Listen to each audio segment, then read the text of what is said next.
You ever wonder how you get an airplane on straight floats back into the air after a long winter's rest inside the hangar? Check this out. So this is called a Dolly takeoff. This is not a stunt. This is a standard procedure you see each spring up in Alaska and Canada as they return these aircraft to service. I saw this amazing video this morning sipping my coffee on the back porch there, and I called Janet at Alpine Aviation, who owns these aircraft in this operation, and she gave me permission to show this to you, and she helped explain this entire operation. But first, check out this takeoff of a Cessna 206 on straight floats.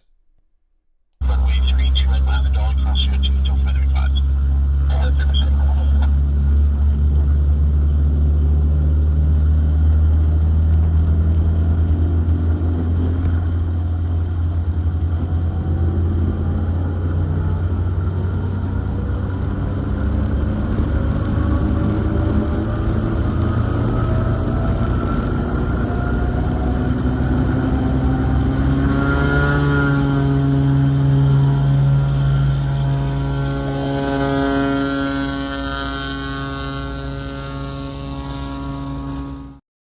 So first, the airplane is placed on the Dolly trailer. This is a custom-made trailer, probably an old boat trailer, designed to hold these aircraft. It's not secured on the trailer. It's just placed on the trailer. And this is Alpine Aviation in Whitehorse, Yukon, Canada. One of their 206s that they're going to put back into operation as a Part 135 operator for the season. They have the fire department chase them down the runway just in case. And they get special permission from the tower there at Whitehorse to do this run down the runway. And I'll explain why they do this as opposed to a float plane takeoff in a minute. So the truck accelerates quickly. The 206 has their standard takeoff flap setting, a 20 degrees set.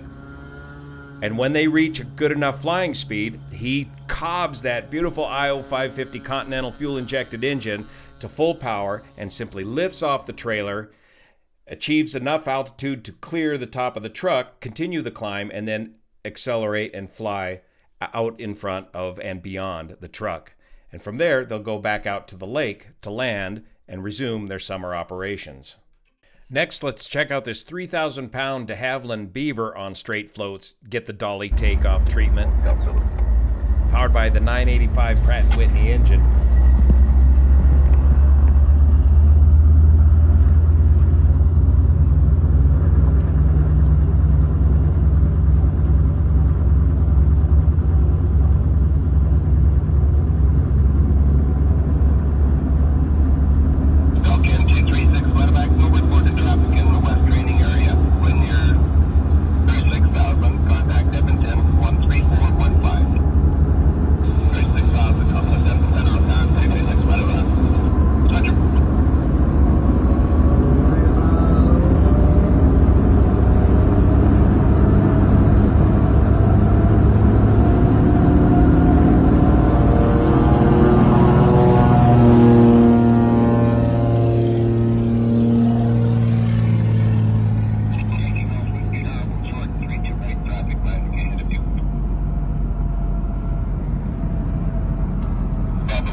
Right up and over the top of the truck. So at 3,000 pounds, it's a lot heavier aircraft and slower acceleration to get this one up off of the Dolly.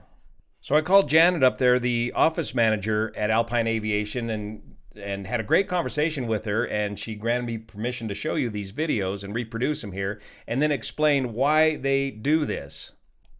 So Alpine Aviation is located here at the airport in Whitehorse, Canada, and along the Yukon River, and they've got a wide spot in the Yukon River with a lake on it that they can operate the float planes. Now, at the end of the season, they gather up the float planes from the lake and put them on a trailer just the same way that you put a boat onto a trailer, and then they tow the aircraft up out of the lake and up to the hangars here on the airport, where they live a nice, happy, warm life during the winter of the Canadian winter here in the Yukon. And then during the summer, they do the Dolly takeoffs. Now, I asked her, why don't you just take the aircraft and dump them back into the lake, reverse the procedure putting them back into the lake with the boat trailers. And she said, no, it's too much of a hassle with dealing with the permitting to tow the aircraft the short distance down the highway from the lake to the airport, and it's easier to do this approved Dolly takeoff procedure than it is to get the permits and get the